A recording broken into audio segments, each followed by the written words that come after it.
हैं कि एक बड़ा मूवमेंट चला था यहाँ पे ओबीसी रिजर्वेशन की लड़ाई को लेके। 2007 से 2011 तक वो मूवमेंट अलग अलग मोर्चों पे लड़ा गया, फिर बाद में कोर्ट से वो लड़ाई जीती गई और जिसमें ये साफ हुआ कि ओबीसी रिजर्वेशन को इम्प्लीमेंट करने के लेवल पे भारी गड़बड़ी होती है। इस चीज को कोर्ट में रिकॉग्नाइज किया गया, फिर यहाँ पे इम्प्लीमेंट कराया गया और स्टूडेंट कम्युनिटी की एक भारी जीत के तहत इस चीज को पाया गया। लेकिन उसी समय एक और दूसरी चीज जो निकल के आती है 2011 में थी, वो थी वाइवा वोसे, जो एक जब आप रिटर्न लिखते हैं उसके बाद एक आपका एक और पड़ाव होता है जिसमें आप जाते हैं, वहां पे इंटरव्यू फेस करते हैं और उसमें कुछ मार्क्स मिलते हैं। उसके लेवल पे एक डिस्क्रिमिनेशन, एक डिस्पैरिटी का एक बड़ा क्वेश्चन उठ के सामने आया। लोगों ने इस चीज को उठाया और 2011 के बाद से ही इस सवाल का जो मतलब इस सवाल के इर्द गिर्द जो और भी चीजें थी वो होना शुरू हुई। जो लोग नए आए हैं उनके लिए ये जानना बहुत जरूरी है कि 2011 के बाद से लगातार स्टूडेंट्स कम्युनिटी ने इस मुद्दे को उठाया। 2012 में जब मतलब एक लॉन्ग गैप के बाद यूनियन चुन के आता है, तो 2011 की पहली जो एसी मीटिंग होती है मार्च में, उस एसी मीटिंग में यूनियन इस बात को उठाता है कि ये वाइवा वोसे में जो डिस्पैरिटी है उसको आप एड्रेस करिए और यूनियन की डिमांड पे एक कमेटी बनती है। प्रोफेसर राजीव भट्ट एसबीटी के प्रोफेसर थे, उनके चेयरमैनशिप में एक कमेटी बनती है। वो कमेटी इस चीज को देखती है कि वाइवा वोसे में किस तरह की डिस्पैरिटी होती है। कई सालों का डाटा 2007 से 2011 तक एक डाटा को मतलब एडमिनिस्ट्रेशन से लड़ के स्टूडेंट्स को लेना पड़ता है। स्टूडेंट्स खुद लग के ये इसलिए जानना जरूरी है कि स्टूडेंट कम्युनिटी का किस तरह से रोल रहता है इस इंक्लूसिव कैंपस को बनाने में। स्टूडेंट्स खुद उस डाटा को टैबुलेट करते हैं, टैबुलेट करके उसका रिगरस एनालिसिस करते हैं और उस एनालिसिस में कुछ इंपॉर्टेंट चीजें खुल के सामने आती हैं। वो चीजें क्या होती हैं? वो चीजें होती हैं कि वाइवा वोसे का जो मार्क्स है, अगर आप रिटर्न और वाइवा वोसे का मार्क्स को देखें तो रिटर्न में जो मार्क्स जनरल स्टूडेंट्स को मिल रहे हैं और ओबीसी एससी एसटी स्टूडेंट को मिल रहे हैं, अगर आप वाइवा वोसे में जाते हैं तो वो दोनों के बीच का अंतर एकदम डबल हो जाता है। मतलब अगर रिटर्न में जनरल स्टूडेंट जो है उनको मिलने वाले मार्क्स अगर 40 हैं और एससी एसटी स्टूडेंट्स को भी मिलने वाले मार्क्स 40 हैं, तो वाइवा वोसे में वो घट के जो जनरल स्टूडेंट को मिलता है उसका ठीक हाफ मिलता है एससी एसटी और ओबीसी स्टूडेंट को। और ये ट्रेडिशन, ये ट्रेंड अक्रॉस द सेंटर्स देखा जाता है, ये ट्रेंड अक्रॉस द ईयर्स देखा जाता है। 2007 से 11 के डाटा में across the years, across the centres इस बात को एकदम मतलब खुल के सामने आती है। ये क्वांटिटेटिव एनालिसिस के बाद ये चीज आती है।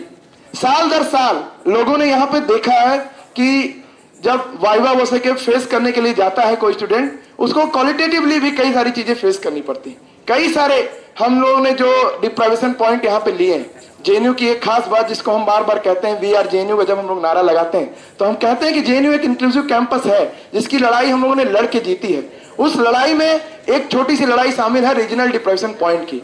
रीजनल डिप्राइव्ड रीजन से आने वाले लोग जब अपने तमाम अड़चनों को दूर करते हुए, तमाम अड़चनों को पार करते हुए, जैसे कि इंग्लिश अच्छी ना होना, जैसे कि एक अच्छा जो सो कॉल्ड पर्सनैलिटी का आजकल पूरा माहौल बनाया जाता है उसको ना रख पाना, जो सो कॉल्ड इंटरव्यू फेस करने का माहौल बनाया जाता है उसको ना रख पाना, वो सारे पड़ाव पार करते हुए यहाँ वाइवा में बैठते हैं, तब उनको एक डिस्पैरिटी का सामना करना पड़ता है, डिस्क्रिमिनेशन का सामना करना पड़ता है। ये बहुत स्ट्रक्चरली सामने आया उस डाटा से। उस डाटा में यह भी सामने आया कि कोई रिटर्न में कितना भी अधिक मार्क्स पा रहा हो, इस चीज को समझना बहुत जरूरी है। 70-30 का जो रेशियो होता है, अभी काफी सारे लोग एमफिल में जाएंगे, काफी सारे लोग एमफिल में हैं, इस चीज को समझना बहुत जरूरी है कि 70-30 का जो रेशियो है, 70-30 के रेशियो में जो 70 मार्क्स का वेटेज है, वो वेटेज इतना मतलब कम मालूम पड़ता है जब 30 नंबर का वेटेज एक डिस्पैरिटी के लेवल पे लागू होता है।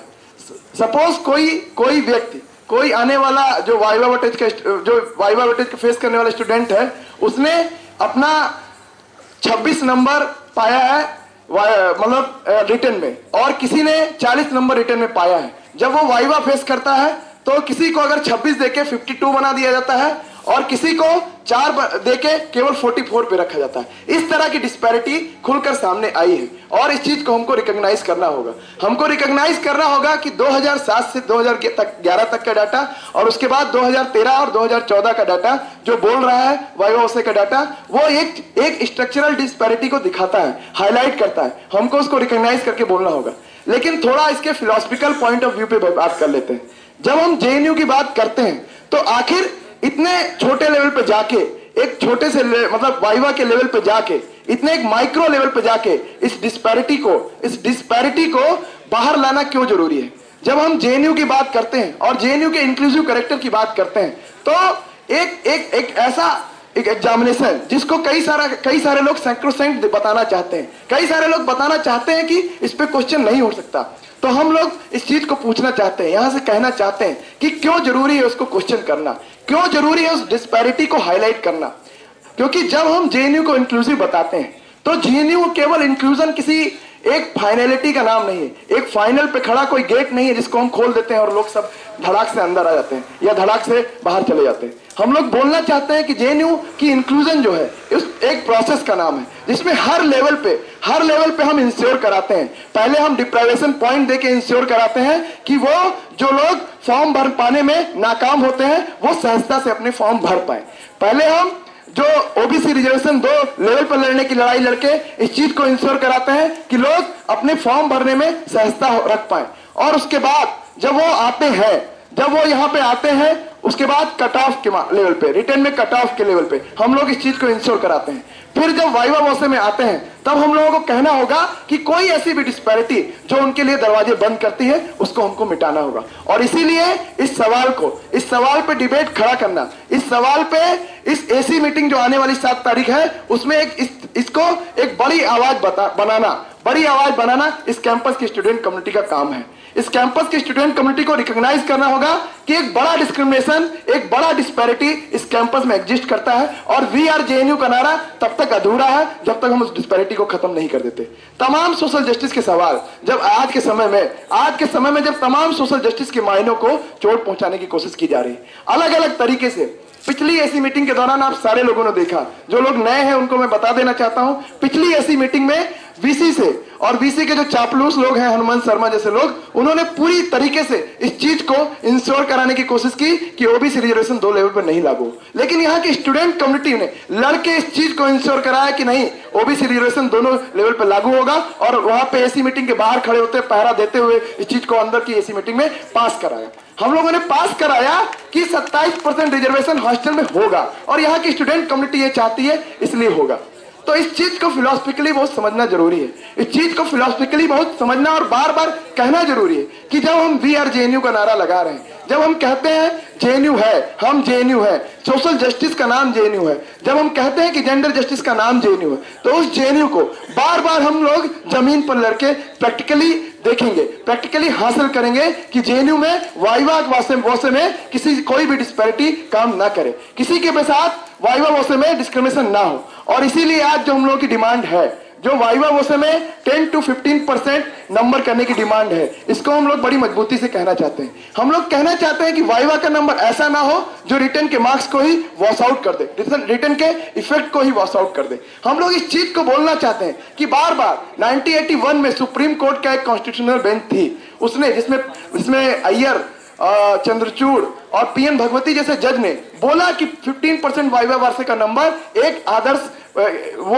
बाउंड्री होती है, उसके ऊपर अगर आप रखेंगे तो डिस्पैरिटी को वो इनवाइट करता है। उन्होंने और बार बार इस चीज को बोला जाता है। हम लोग इस चीज को रिकॉग्नाइज करते हैं कि सब्जेक्टिविटी होती है, वाइवा के लेवल पे आप सब्जेक्टिविटी से नहीं बच सकते, लेकिन हम इस चीज को बोलना चाहते हैं कि हम उस सब्जेक्टिविटी के इफेक्ट को कैसे मैक्सिमली कम करेंगे। इस चीज को हमको पॉलिसी वाइज एड्रेस करना होगा और इसी का नाम जेएनयू है। इसी के तहत जेएनयू बिल्डअप करेगा, इसी के तहत कोई भी जेएनयू का आइडिया बिल्ड करेगा। हमको इस चीज को कहना होगा, असेट करके कहना होगा। साथियों, चूंकि हम टुवर्ड्स ऐसी मीटिंग एक मूवमेंट बिल्डअप करने की बात कर रहे हैं, तो कुछ चीजें आपको बताना जरूरी है। कुछ चीजें जो हम लोग इलेक्शन के दौरान कह रहे थे, हम तमाम ऑफिस बीरर जब आपके बीच में कैंपेन करने जाते थे तो हम कह रहे थे कि ये जेएनयू के आइडिया पे अटैक है। वो क्या था, वो क्या अटैक था जिसकी हम बात कर रहे थे? आज जब एसी मीटिंग की तैयारी में हम लोग लगे हुए हैं और हमारे जो वाइस चांसलर है और उनके जो तमाम चापलूस लोग, तमाम जो नमूने लोग हैं वो भी एसी मीटिंग की तैयारियों में लगे हुए हैं। तो वो क्या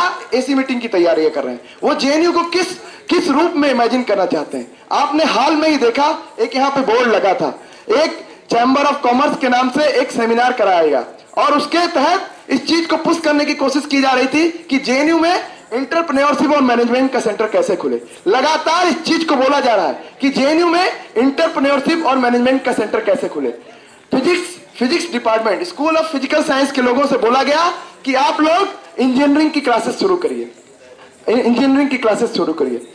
बार बार संस्कृत सेंटर के लोग चाहते हैं कि यहाँ पे सर्टिफिकेट कोर्स शुरू हो, थोड़े थोड़े सर्टिफिकेट कोर्स जो सेल्फ फाइनेंसिंग कोर्स हो वो शुरू हो। बार बार इस चीज को यहाँ पे पुश करने की कोशिश की जा रही है, यहाँ पे बीएड और एमएड के कोर्स खोले जाए। कोई प्रॉब्लम नहीं है नए कोर्स खोलने में। हम लोगों ने कई सारे टीचर से बात करते हुए इस चीज को रियलाइज किया, कोई प्रॉब्लम नहीं है नए कोर्स खोलने में। लेकिन आप इस इंटरडिसिप्लिनरिटी को क्यों मेंटेन नहीं करना चाहते। यहाँ पे सोशियोलॉजी है, सोशियोलॉजी के कोर्स में इंडस्ट्रियल सोशियोलॉजी पढ़ाई जाती है, सोशियोलॉजी ऑफ इंडस्ट्री पढ़ाई जाती है, सोशियोलॉजी ऑफ मैनेजमेंट पढ़ाया जाता है। क्यों नहीं आप उसके भीतर कोई कोर्स नया खड़ा करते हैं? क्यों आप इस यूनिवर्सिटी के कंपोजिशन को बदलना चाहते हैं? आप क्यों इसको एक निजीकरण की भेंट पे चढ़ाना चाहते हैं? हम लोग इस चीज को पूछना चाहते हैं। वो लोग, क्योंकि आप सोचिए जरा, मैनेजमेंट का कोर्स आएगा, इंजीनियरिंग का कोर्स आएगा, उसकी मोटी मोटी फीसें रखी जाएंगी और फिर आपको रोज बोला जाएगा कि यार तुम लोग तो 283 रुपए में पढ़ते हो, ये देखिए 1.5 लाख रुपए में पढ़ रहे हैं, इनके पास अच्छी सुविधाएं हैं। जरा सोचिए इस यूनिवर्सिटी को किस दिशा में ढकेलने की कोशिश की जा रही। आज द हिंदू में एक आर्टिकल आया है, हैदराबाद के हमारे दौरान के कुछ साथियों ने लिखा है। उन्होंने एक अच्छी बात को असर्ट किया है। वो असर्शन क्या है? वो असर्शन है अपनी पब्लिक फंडेड यूनिवर्सिटी को बचाने का। जो तमाम यूनिवर्सिटी हैं जिनको हमने लड़के कुछ हद तक बचा के रखा है, उनको बचाने का। और उसमें सोशल जस्टिस की लड़ाई, जेंडर जस्टिस की लड़ाई के बिना उन यूनिवर्सिटीज को बचाना पॉसिबल नहीं होगा। उन यूनिवर्सिटीज को बचाना पॉसिबल नहीं होगा जब तक हम निजीकरण के खिलाफ एक लंबी लड़ाई नहीं लड़े। और इसीलिए कहना होगा, जब वीसी साहब नई बिल्डिंग खोलने की बात करते हैं, बोलते मैनेजमेंट और स्कूल के लिए हमने अपनी जगह देख ली है, तो कहना होगा भाई पहले हॉस्टल के लिए जो जगह दे रखे हो उसमें ईंटें लगाना शुरू करो, जगह देखना बंद करो। पहले बोलना होगा, इस चीज को बोलना होगा कि नई जगहों का निशान लगाना बंद करिए। पहले जो यूनिवर्सिटी है उसमें सारे लोगों को पहले सुविधाएं दो। आज एक नोटिस आया है, आज हम लोगों के पास एक नोटिस आया है। वो नोटिस कहता है कि भाई मुझे पता चला कि 2 छात्रों ने टेंट लगाया है, लेकिन 2 छात्र आकर बोल रहे हैं कि जेएनयू ने टेंट लगाया है, जेएनयू इस पर पोजीशन दे। 50 बार अपनी पोजीशन देने के बावजूद, अखबार के लोगों के थ्रू उनको इन्फॉर्म करने के बावजूद, वो लोग बार बार इस चीज को पोजीशन मांग रहे हैं। वो लोग बार बार 2 स्टूडेंट को आइसोलेट करना चाहते हैं और ये जताना चाहते हैं कि ये कोई किसी 2 स्टूडेंट का मसला है, जबकि ये जानते हुए आज भी 800, 700, 800 छात्रों को हॉस्टल नहीं मिला है। आज भी कई सारे स्टूडेंट्स ऐसे हैं जो अपने क्लासरूम में सो रहे हैं, लेकिन इस चीज को बार बार इग्नोर किया जाता है, बार बार बोला जाता है। आज उस नोटिस में बोला गया कि ये जो आपने पोस्टर लगाया है ये बहुत दीवारों को बदसूरत बना रहा है। क्योंकि स्वच्छता अभियान के लोग हैं तो दीवारों की बदसूरती देखी नहीं जाती, इसलिए बोला कि ये पोस्टर जो है दीवारों को बदसूरत बना रहा है। आपकी डिमांड्स के साथ लिखा गया पोस्टर इनकी दीवार को बदसूरत कर देता है।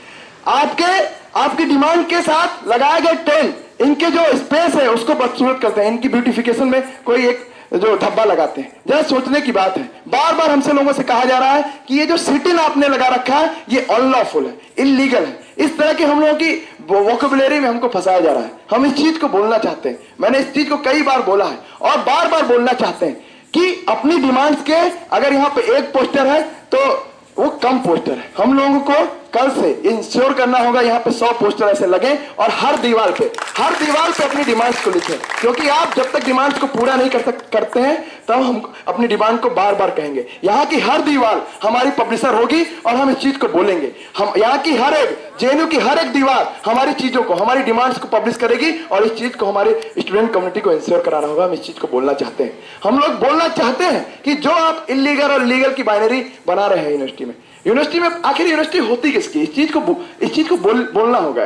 आज जब हम लोग तमाम लोग यूनिवर्सिटी में पढ़ने आते हैं तो बोलना होगा कि यूनिवर्सिटी स्टूडेंट्स की होती है, यूनिवर्सिटी वर्कर्स की होती है, जो दिन रात अपनी मेहनत करके इस यूनिवर्सिटी को बनाए रखता है। यूनिवर्सिटी स्टूडेंट्स की होती है जो दिन रात अपना रिसर्च करके इस यूनिवर्सिटी को बनाते हैं, एकेडमिक एक्सीलेंस के लेवल पे ले जाते हैं। ले जाते हैं एकेडमिक एक्सीलेंस के उस गेट पे जहां पे वीसी साहब अपना वेबसाइट पे तमगा लगा के फोटो खिंचवा लेते हैं, लेकिन स्टूडेंट्स की कोई भी परेशानी को तरजीह नहीं देते। हमको इस चीज को बोलना होगा, हमको बोलना होगा कि आप जो बड़े बड़े मेडल पा रहे हो ये यहाँ के स्टूडेंट्स, वर्कर्स और टीचर्स की बदौलत है, आपका उसमें कोई योगदान नहीं है। आपने इसको चीज को बोलना होगा। हमको बोलना होगा जो आप जेएनयू की रैंकिंग को लेकर बड़े बड़े दावे कर रहे हो, वो रैंकिंग यहाँ के स्टूडेंट्स, टीचर्स और वर्कर्स की बदौलत है। और इस चीज को एक्सेप्ट करके इनके मुंह पे भी अपनी डिमांड अगर चिपकाना पड़े तो हमको कोई गुरेज नहीं करना होगा। कल हमको अगर लगता है कि अगर कहीं भी ऐसे इनके कमरे में अपनी डिमांड पहुंचाना है, लगाना है, चस्पा करना है, तो हम लोग जाएंगे और कमरे में चस्पा करके आएंगे। बार बार बोला जाता है ये सिटिंग इलीगल है। कौन सा इलीगलिटी है? कोई अपना अधिकार, अगर सोचिए जरा, कोई राइट टू फूड, अगर कोई अपने फूड मतलब भोजन का अधिकार मांग रहा है, कोई अपनी लाइवलीहुड का अधिकार मांग रहा है, कोई अपने रहने का अधिकार मांग रहा है, तो कितनी जगह आप इलीगलिटी को लाइएगा? अगर आप कहीं पे पढ़ने वाले स्टूडेंट्स को हॉस्टल नहीं दे पा रहे हैं तो इससे बड़ी इलीगलिटी कुछ नहीं है। इस चीज को आपको एड्रेस करना होगा। हमको एड्रेस करना होगा कि क्या लॉफुल है, क्या अनलॉफुल है।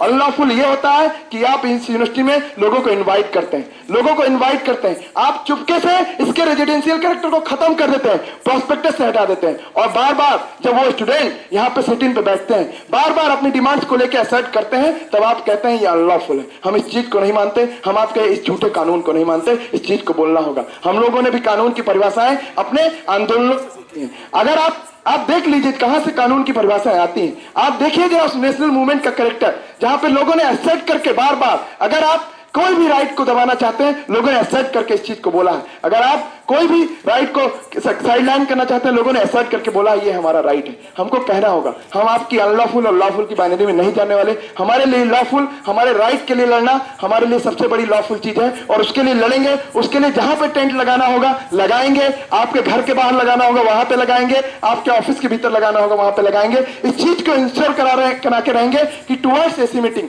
एक बड़ा मूवमेंट बिल्डअप हो, एक बड़ा मूवमेंट बिल्डअप हो जो बोले कि ये डिमांड्स एक वाजिब डिमांड्स है। कोई भी स्टूडेंट जो इस पब्लिक फंडेड यूनिवर्सिटी में पढ़ता है, उसकी सारी ये डिमांड वाजिब डिमांड है, और हम इन डिमांड्स को लेकर रहेंगे। इस चीज को बोलना होगा। बस एक छोटी सी बात करके इस बात को, अपनी बातों को खत्म करना चाहता हूं। देखिए जरा इनके फितूर देखिए वीसी साहब के। वीसी साहब ने अभी एक नया प्रपोजल रखा डीन्स कमेटी की मीटिंग में। उन्होंने बोला कि हम लोग एक सबवे बनाते हैं, वो सबवे बनाएंगे जेएनयू से आईआईटी के बीच में। अब मतलब पता नहीं क्या है, पिछली एसी मीटिंग में भागे थे तो भाग के यहाँ आए थे, क्योंकि आईआईटी के हैं, हो सकता है आईआईटी भाग के जाना चाहते हो, लेकिन हो सकता है सबवे का आइडिया यहाँ से आया हो। लेकिन इस चीज को देखिए, लोगों के पास हॉस्टल नहीं है। यहाँ के तमाम स्टूडेंट्स, आप माही मांडवी डॉर्मेट्री में जाके देखिए, आप लेबर स्टडीज के क्लासरूम में जाके देखिए, वहां पे लिटरली लोग क्लासरूम में सोते हैं डेली बेसिस पे, और शर्म नहीं आती इस वाइस चांसलर को। ये सब में बनाने की बात करते हैं, ये बात करते हैं कि यहाँ पे सारी जमीनें तैयार हैं इनके तमाम नए फितूर खड़े करने के लिए, लेकिन इनको एक हॉस्टल बनाने के लिए जमीन नहीं मिलती। इनको हॉस्टल बनाने के लिए परमिशन लेने में विल पावर नहीं इनकी खटकती है। जरा इस चीज को हमको यूनिवर्सिटी में जो रीत चलाई जा रही है, इसको बदलना होगा। और इसीलिए इस चीज को बोलना जरूरी है कि आपके ऑर्डर से यूनिवर्सिटी नहीं चलती। यूनिवर्सिटी में अगर ऑर्डर कोई बनाना है तो आपको राइट्स के बेसिस पे ऑर्डर बनाना होगा, स्टूडेंट्स की डिमांड के बेसिस पे बनाना होगा। और इस चीज को बोलना होगा कि ये यूनिवर्सिटी हमसे बिलोंग करती है, आपसे नहीं। बोलना होगा कि कोई एडमिनिस्ट्रेटर यूनिवर्सिटी का रूलर नहीं बन सकता। अगर यूनिवर्सिटी में कोई सबसे बड़ा स्टेक होल्डर होता है तो वो स्टूडेंट्स होते हैं, टीचर्स होते हैं, वर्कर होते हैं। और इसी चीज को लेके हमको अपना मूवमेंट बिल्डअप करना होगा। आने वाली 7 तारीख की एसी मीटिंग जो है, हम सारे स्टूडेंट्स पे एक बड़ा दारोमदार है। हम यहाँ आएंगे, जरूर आएंगे, यहाँ पे शामिल होंगे, यहाँ पे जितने प्रोग्राम होंगे उसमें शामिल होंगे। लेकिन जब भी जाएं, अपने क्लासरूम में वापस जाएं, अपने हॉस्टल में वापस जाएं, तो इस जिम्मेदारी को अपने कंधों पर लेके जाएं कि आने वाले 7 तारीख को अपनी यूनिवर्सिटी को बचाने की एक बड़ी लड़ाई लड़नी। आप सोचिए कि कौन सी लड़ाई आपको लड़ना है। जो लड़ाई हम लोगों ने इलेक्शन तक जोर जोर से बोली, वो लड़ाई अभी खत्म नहीं हुई है। ये वही लड़ाई है जिसमें सोशल जस्टिस को इंश्योर कराना है। जो एबीवीपी को हरा दिया, एबीवीपी तो हार गया, 1200 वोट से पीछे चला गया, और अभी दिखाई भी नहीं पड़ रहा है। अभी कैंपस में वो फ्रेशर पार्टी करता है और तमाम चीजें कर रहा है, लेकिन कोई भी डिमांड्स के लेवल पे, मूवमेंट्स के लेवल पे आपको दिखाई नहीं पड़ेगा। लेकिन हमको इंश्योर कराना है क्योंकि हमारा विश्वविद्यालय, हमने बोला था वी आर जेएनयू, हमने बोला था फाइट बैक जेएनयू, और इसीलिए इंश्योर कराना है कि आने वाली ऐसी मीटिंग को एक बड़ा मूवमेंट खड़े करके इसको घेर के हम लोग बोलेंगे कि ये यूनिवर्सिटी हमारी है, आपके करतूतों से चलने वाली नहीं है। ये यूनिवर्सिटी हमारे राइट्स के आधार पर चलेगी, हमारे अधिकारों के आधार पर चलेगी। शुक्रिया, इंकलाब जिंदाबाद। मैं अपने स्पीकर्स को इंट्रोड्यूस कराते हुए बुलाना चाहूंगा अब इस पहले स्पीकर को। हमारे बीच प्रदीप सिंधे हैं। Pradeep Sindhe sir labour studies में टीचर हैं और काफी दिनों से एक एक्टिविस्ट के बतौर भी कई सारे मूवमेंट पे लड़ते आए हैं। अभी आपने देखा एक डॉजियर जो आया था, जो अमिता सिंह जी हैं, एक नोटोरियस टीचर है हमारी, क्या किया जाए, लेकिन है उनके मतलब खिलाफ एक तरह से जबरदस्त मुहिम चलाते हुए उन्होंने कई जगह पे लेटर लिख के उसको पूरा इंश्योर कराया कि अमिता सिंह को जो है मतलब कम से कम कंडेम तो वीसी करें, इस चीज को इंश्योर कराया है। हमारे बीच अजय कराटी सर हैं, सर रसीन में पढ़ाते हैं। हमारे बीच अजीत कन्ना सर हैं, वो भी लैंग्वेजेस स्कूल में टीचर हैं। मैं सबसे पहले प्रदीप सिंधे सर को बुलाना चाहता हूं, आए और अपनी बात रखें।